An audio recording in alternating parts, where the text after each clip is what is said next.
नमस्कार विद्यार्थी मित्रांनो, मी मीरा भोपाळे स्वागत करते जय हिंद पाठशाला या यूट्यूब चॅनलवर. आज आपण वाक्प्रचार पाहणार आहोत.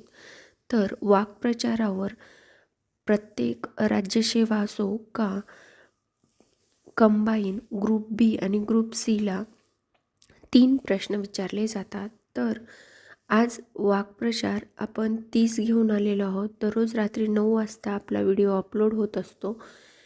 तर चॅनलला आजच सबस्क्राईब करा आणि जास्तीत जास्त गरजू, मेहनती आणि जिद्दी विद्यार्थ्यांपर्यंत हा व्हिडिओ शेअर करा. चला तर मग सुरुवात करूया आजच्या व्हिडिओला.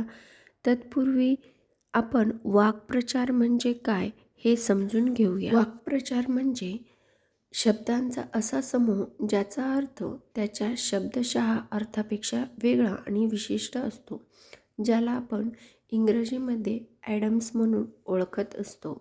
तर याची व्याख्या पाहायची झाली तर जेव्हा एखादा शब्दसमूह आपल्या नेहमीच्या अर्थाने न वापरला जाता एका विशिष्ट आणि रूढ अर्थाने वापरला जातो, तेव्हा त्याला वाक्प्रचार असं म्हटलं जातं.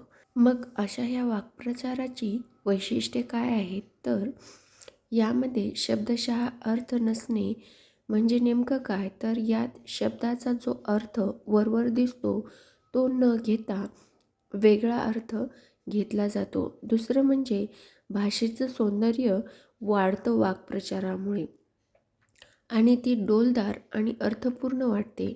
त्यानं वाक्प्रचारामधील शब्दाची रचना सहसा बदलता येत नाही.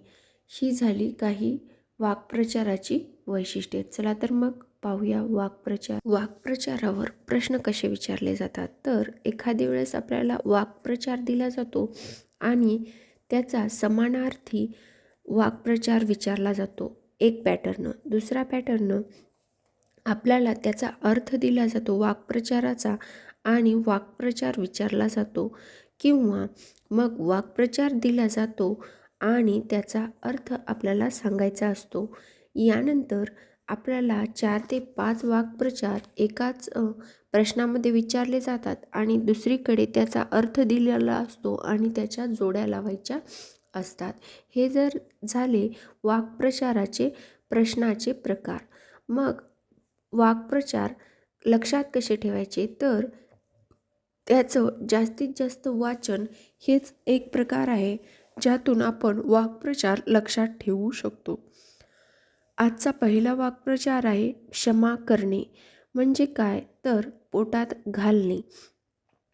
हा वाक्प्रचार आहे पोटात घालणे आणि त्याचा अर्थ आहे क्षमा करणे. त्यानंतर दुसरा आहे अर्ध्या वचनात असणे. म्हणजे काय? तर एखाद्याला सांगितलेले सर्व ऐकणे म्हणजे अर्ध्या वचनात असणे. तिसरं आहे अव्वाच्या सव्वा. खूप जास्त वाढवून सांगणे त्याला म्हणायचं अव्वाच्या सव्वा सांगणे. त्यानंतर चौथा आहे षष्टी करणे. म्हणजे झालेल्या चुकीबद्दल खूप रागवणे. त्यानंतर पाचवा आहे गळ्याशी येणे. म्हणजे अंगलट येणे. यानंतर 6वा आहे चतुर्भुज होणे. त्याला आपण हळद लागणे असं म्हणतो. 7वा आहे पाणी पडणे. म्हणजे वाया जाणे. पाणी पाजणे म्हणजे खूप चोप देणे.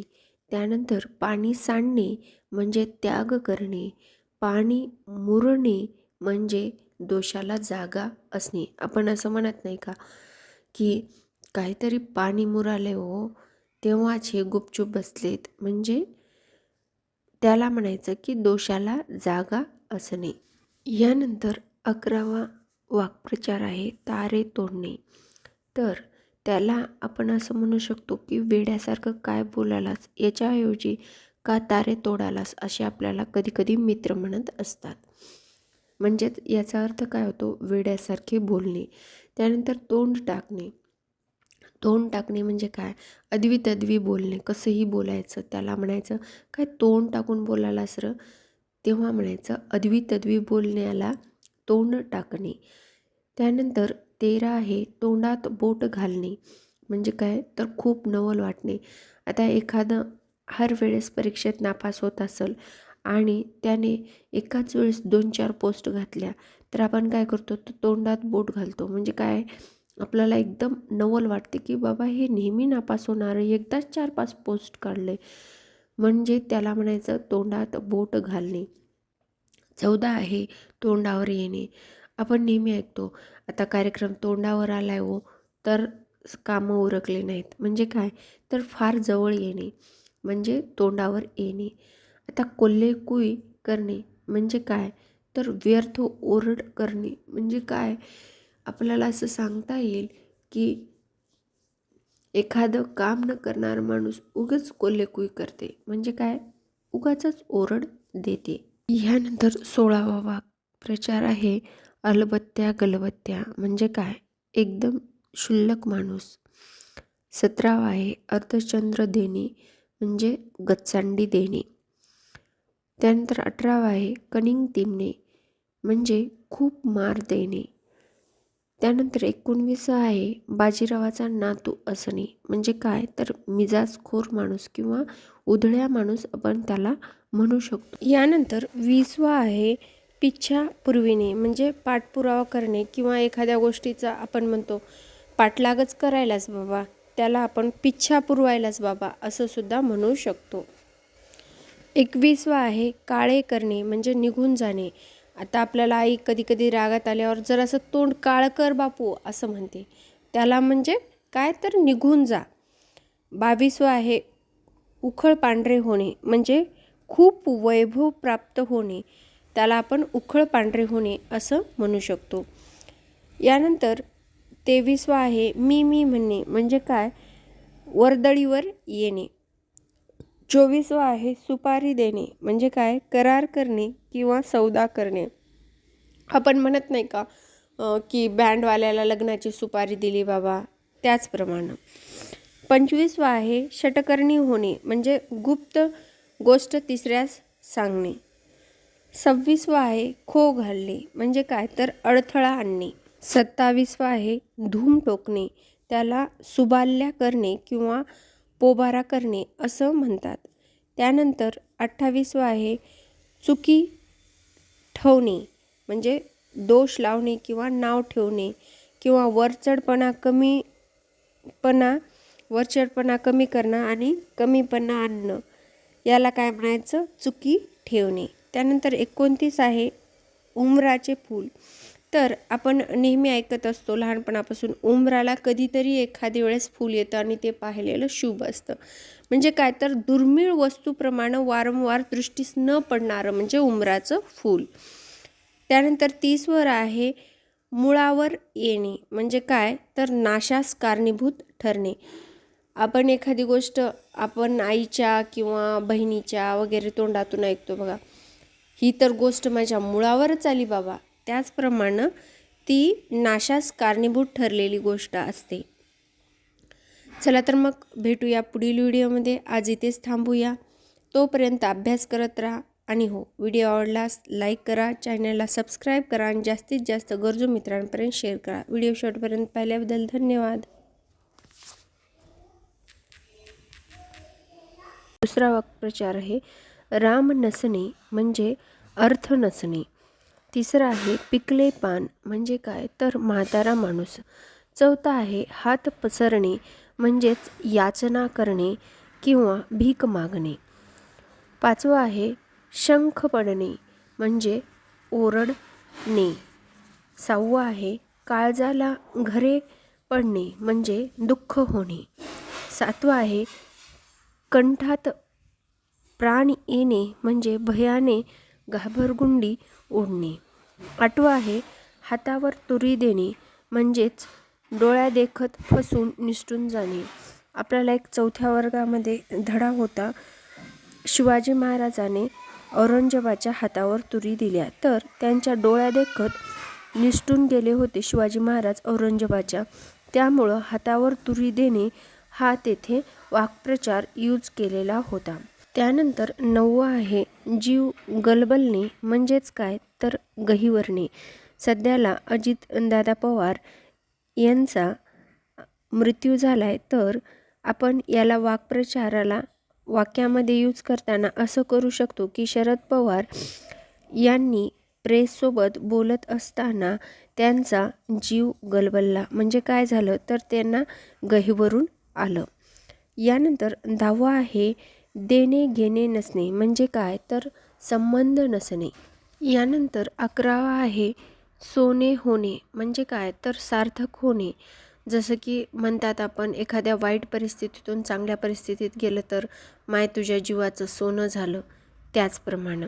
12वा आहे कालागती लावणे. म्हणजे काय तर कालागती लावणे म्हणजे चाडी लावणे. एखाद्या स्त्रियांना सवय असते कालागती लावायची. आपण तेव्हा म्हणतो तिले कालगती आहे ग माय. म्हणजे काय चाडी लावणारी आहे. त्यानंतर 13 आहे बोल लावणे. म्हणजे काय तर दोष देणे. त्यानंतर 14वा आहे कागदी घोडे नाचवणे. म्हणजे काय तर लेखनातून शूरपणा दाखवणे किंवा लेखी पुरावे भक्कम ठेवणे असं सुद्धा आपण म्हणू शकतो त्याला कागदी घोडे नाचवणे. त्यानंतर 15वा आहे झाकले माणिक. म्हणजे काय तर एकदम साधा आणि गुणी माणूस ज्याला आपण झाकले मणी म्हणू शकतो. यानंतर 16वा वाक्प्रचार आहे कपिला षष्टीचा योग. म्हणजे काय तर फारच दुर्मिळ पुष्कळ काळाने येणारी संधी ज्याला आपण म्हणू शकतो की कपिला षष्टीचा योग किंवा अपूर्ण घटना किंवा अपूर्व घटना असं त्याला आपण कपिल षष्टीचा योग म्हणू शकतो. यानंतर 17वा आहे जोडे फाटणे. म्हणजे काय तर नाहक ये जा करणे किंवा खेटे घालणे त्याला आपण जोडे फाटणे असं म्हणू शकतो. त्यानंतर 18वा आहे वट्टाण्याच्या अक्षिदा लावणे. म्हणजेच काय विनंती मान्य न करणे किंवा नकार देणे त्याला आपण वटाण्याच्या अक्षिदा लावणे असं म्हणतो. 19वा आहे आकाश फाटणे. म्हणजे काय सर्व बाजूनी संकटे येणे. आता काय अजितदादा वारले त्यामुळं त्या कुटुंबावर काय झालेलं आहे आकाश फाटलेला आहे. म्हणजे काय संकटात सापडलेलं आहे ते कुटुंब. त्यानंतर 20वा आहे इतिश्री होणे. म्हणजेच काय शेवट होणे. आपण इतिहासाच्या पुस्तकात वाचलेलं आहे बघा 1857च्या उठावानंतर ईस्ट इंडिया कंपनीचा इतिश्री झाला. म्हणजे काय झालं तर शेवट झाला. यानंतर 31वा आहे अंकित करणे. म्हणजे काय पूर्णपणे ताब्यात घेणे. 32वा आहे भारतवाक्य म्हणणे. म्हणजेच काय सुरुवात करणे. त्यानंतर 33वा आहे खांदेपालट करणे. म्हणजे काय तर सत्तेत बदल करणे. 34वा आहे तार जुळणे. म्हणजे काय तर संबंध जुळणे. 35वा आहे अक्काबाईचा फेरा येणे. म्हणजे काय तर गरिबी येणे. यानंतर 36वा आहे वाक्प्रचार जीवाची उलघाल होणे. म्हणजे काय तर खूप भीती वाटणे. आपण म्हणतो ना जेव्हा मी परीक्षेत गेलो तेव्हा माझ्या जीवाची उलघाल होत होती. म्हणजे काय तर खूप भीती वाटत होती. 37वा आहे डोळ्यात तेल घालणे. म्हणजे काय तर अतिशय काळजीपूर्वक एखादे कार्य करणे. म्हणजे आपण असं सांगू शकतो की आपल्या बॉर्डरवर सैनिक डोळ्यात तेल घालून निगराणी करतात. म्हणजे काय अतिशय काळजीपूर्वक निगराणी करत असतात. त्यानंतर 38वा आहे हात हलवत परत येणे. म्हणजे काय काम न होणे किंवा अपयश येणे त्याला आपण हात हलवत परत येणे असं म्हणतो. त्यानंतर 39 आहे जीव भांड्यात पडणे. म्हणजे काय संकट टळल्यामुळे बरे वाटणे. यानंतर 40वा आहे दाद न देणे. म्हणजे काय पूर्णपणे दुर्लक्ष करणे. आता शेवट करण्यापूर्वी तुम्हाला 4 प्रश्न दिले आहेत. त्या प्रश्नाची उत्तरे तुम्हाला कमेंट बॉक्समध्ये द्यायची आहे. कमेंट बॉक्स तुमचाच आहे. तर पहिला प्रश्न आहे द्रौपदीची थाळी या वाक्प्रचाराचा अर्थ सांगा. दुसरा प्रश्न आहे तोंडात बोट घालणे या वाक्प्रचाराचा अर्थ सांगा. तिसरा आहे हात हलवत परत येणे या वाक्प्रचाराची विरुद्ध वाक्प्रचार ओळखा. आणि चौथा आहे इतिश्री होणे म्हणजे काय. हे चारही वाक्प्रचार आहेत ज्याचे तुम्हाला विरोधार्थी त्याचबरोबर अर्थ आणि समानार्थी वाक्प्रचार सांगायचे आहेत. व्हिडिओ शेवटपर्यंत पाहिल्याबद्दल धन्यवाद. आणि हो, व्हिडिओ आवडल्यास चॅनलला सबस्क्राईब करा, व्हिडिओला लाईक करा आणि हो, जास्तीत जास्त गरजू, मेहनती आणि जिद्दी विद्यार्थ्यांपर्यंत हा व्हिडिओ पोचवा. अभ्यास करत राहा. यश तुमचंच आहे. स्वतःवर विश्वास ठेवा. या वाक्प्रचाराचा अर्थ सांगा. तर तो आहे नेहमी गरज भागविणारी व्यक्ती. म्हणजेच या प्रश्नाचं उत्तर आपल्याला देता येईल पर्याय क्रमांक 1. यानंतर दुसरा प्रश्न आहे तोंडात बोट घालणे. याचा अर्थ असा होतो की आश्चर्यचकित होणे. म्हणजेच या प्रश्नाचं उत्तर आपल्याला देता येईल पर्याय क्रमांक 4. यानंतर तिसरा प्रश्न होता हात हलवत परत येणे. याची विरुद्ध वाक्प्रचार सांगायचा होता. म्हणजेच काय, तर हात हलवीत येणे म्हणजे अपयश येणे किंवा काम न होणे.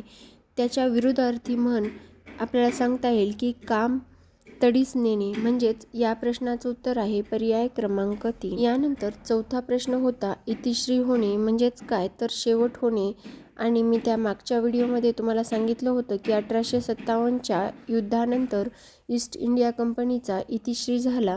म्हणून असा एक प्रश्न आपल्याला आयोगाने विचारलेला होता आणि तोच इतिश्री होणे हा वाक्प्रचारसुद्धा आहे, ज्याचा अर्थ आहे शेवट होणे.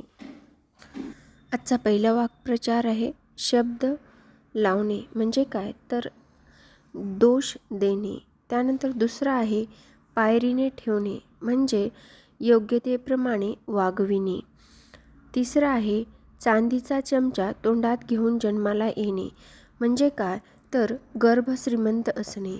आपण पाहतो ना, एखाद्या श्रीमंत माणसाच्या व्यक्तीला एखादे कोणी रस्त्याने येणारे जाणारे म्हणतात बघा, हा चांदीचा चमचा घेऊनच जन्माला आलाय. म्हणजे तो जन्मतःच श्रीमंत आहे किंवा गर्भ श्रीमंत आहे. त्यानंतर चौथा आहे आकाश पातळ एक करणे. म्हणजे काय, संतापाने थैमान घालणे. एखादी वेळेस आपल्याकडून चूक झाली की आई कशी करते, खूप जोरजोरात ओरडते. म्हणजे आपण तेव्हा म्हणतो की का मम्मी आकाश पाताळ एक करायलीस, त्याचप्रमाणे. त्यानंतर पाचवं आहे डोळ्यात अंजन घालणे. म्हणजे काय, तर चूक लक्षात आणून देणे. आपण एखादी चूक केली तर आपल्याला वडील चूक सांगतात आपली. म्हणजेच काय, तर आपल्या डोळ्यात अंजन घालतात. यानंतर सहावा आहे थंड फराळ करणे. म्हणजे काय, तर पोट भरून जेवणे. त्याला काय म्हणायचं की थंडा फराळ करणे.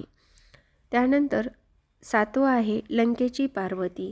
म्हणजे काय, तर अंगावर एकही दागिना नसणे किंवा एकही दागिना नसलेली स्त्री म्हणजे लंकेची पार्वती. त्यानंतर आठवं आहे पान उतारा करणे. म्हणजे काय, अपमान करणे. आपण ऐकतो बघा, त्यानं माझा पान उतारा केला. म्हणजे काय, तर त्यानं माझा अपमान केला. त्यानंतर नववं आहे ससेमिरा लावणे.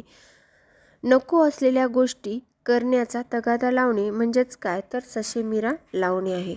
आता आपल्याला सरकारी कामं कसे असतात म्हणून जर एखाद्या मोठ्या किंवा बुजुर्ग माणसाला विचारलं तर तो म्हणतो की सरकारी कामं ससेमिरा लावल्यासारखे असतात. म्हणजे काय, नको असलेल्या गोष्टी मागत असतात किंवा नको असलेल्या गोष्टी करायला लावत असतात. म्हणजेच काय, तर ससेमिरा लावणे. आणि 10वं आहे दुधात मीठ घालणे. म्हणजे काय, एखाद्याच्या बसलेल्या घडीचा विचका करणे. म्हणजे एखाद्या घरामध्ये सुख समृद्धीने सगळं काही चाललेलं असतं, तर एखाद्या मुलीची आई तिला सांगते की एकत्र राहू नको कारण याच्यामध्ये फायदा नाही. म्हणजे काय, तर त्या मुलीच्या संसारात मीठ घातलं किंवा दुधात मीठ घालणं, याला म्हणायचं की बसलेल्या घडीचा विचका करणे. यानंतर 11वं आहे मूक गिळणे. म्हणजे काय, मौन धारण करणे. जर एखादी चूक होत असेल तर एखाद्याने त्या अपराधाकडे किंवा त्या गुन्ह्याकडं मूग गिळून पाहणं. म्हणजे काय, मौन धारण करणं. 12वं आहे अडरानात शिरणे. म्हणजे काय, मुद्द्याला सोडून कुठल्याही गोष्टी सांगणं. म्हणजे त्याला काय म्हणायचं, अडरानात शिरणं. त्यानंतर नाकी नऊ येणे. म्हणजे त्रास देणे. त्यानंतर पाचावर धारण बसणे. म्हणजेच काय, खूप भयभीत होणे. त्यानंतर 15वं आहे धिंडवडे निघणे. म्हणजे काय, फजिती होणे. त्यानंतर 16वं आहे भभ्रा करणे. म्हणजे काय, तर तर डांगोरी पिटणे. 17वा आहे अल्लाची गाय म्हणजे काय, अतिशय गरीब. त्यानंतर 18वा आहे चहा करणे म्हणजे काय, स्तुती करणे. 19वावं आहे हात पाय हलविणे म्हणजे प्रयत्न करणे. आपण ऐकतो बघा, तो फार हातपाय हलवाला हो नोकरीसाठी पण लागत नाही, म्हणजे काय तर तो नोकरीसाठी प्रयत्न करत आहे पण नोकरी लागत नाही. त्यानंतर 20वं आहे 100 वर्ष भरणे म्हणजे काय, विनाशकाळ येणे. म्हणजे आपण म्हणतो बघा, कंसाचे 100 वर्ष भरले तेव्हाच कृष्णानं त्याची हत्या केली, म्हणजे काय तर त्याचा विनाशकाळ जवळ आला म्हणून त्याची हत्या केली कृष्णाने कंसाची. यानंतर 21वा आहे साखरेची साल काढणे म्हणजेच काय, अतिशय सूक्ष्म छाननी करणे. त्यानंतर 22वा आहे डोळ्यावर धुंदी चढणे म्हणजे काय तर गर्वाने न दिसणे. त्यानंतर 23वा आहे डोके खाजविणे म्हणजे काय, आठवण्याचा प्रयत्न करणे. आपण टी व्हीमध्ये वगैरे पाहतो बघा, एखादी गोष्ट आठवायची असेल तर एखादा हिरो किंवा विलन काय करतो, डोकं खाजवल्याची ॲक्शन करतो, म्हणजे त्यालाच म्हणायचं डोकं खाजवणे म्हणजे आठवण्याचा प्रयत्न करणे. 24वावं आहे हत्यार खाली ठेवणे म्हणजे काय, शरणागती पत्करणे. 25वं आहे द्रौपदीची थाळी म्हणजे काय, नेहमी गरज भागविणारी व्यक्ती. त्यानंतर 26वं आहे तळ हातावरील फोडाप्रमाणे जपणे, खूप काळजीपूर्वक किंवा काळजी घेणे त्याला म्हणायचं तळ हातावरील फोडाप्रमाणे जपणे. यानंतर 27वं आहे भावनेचा बांध फुटणे म्हणजे दाबून टाकलेली भावना उफाळून येणे. एखादा जर फौजी शहीद झाला असेल तर तो देशासाठी शहीद झाला आहे म्हणून जरी एखाद्या त्याच्या पत्नीच्या भावना दाबल्या असतील तरी ज्यावेळेस तिनं पती म्हणून त्या फौजीकडे पाहते त्यावेळेस तिच्या भावना उफाळून येतात किंवा भावनेचा बांध फुटतो, त्यालाच काय म्हणायचं, दाबून ठेवलेल्या भावना उफाळून येणे. त्यानंतर 28वं आहे मिशांना तूप लावणे म्हणजे काय तर उगीच ऐट करणे. अशी एक म्हण आहे बघा आपल्याला, घर में नहीं दाना और काय म्हणतात, खाने में मिला चना. तर असं म्हणजे उगीच फपाऱ्या मारणाऱ्या गोष्टीला आपण म्हणू शकतो की मिशांना तूप लावणे किंवा उगीच ऐट दाखवणे. त्यानंतर 29वं आहे 2 हात करणे म्हणजेच काय तर मारामारी करणे.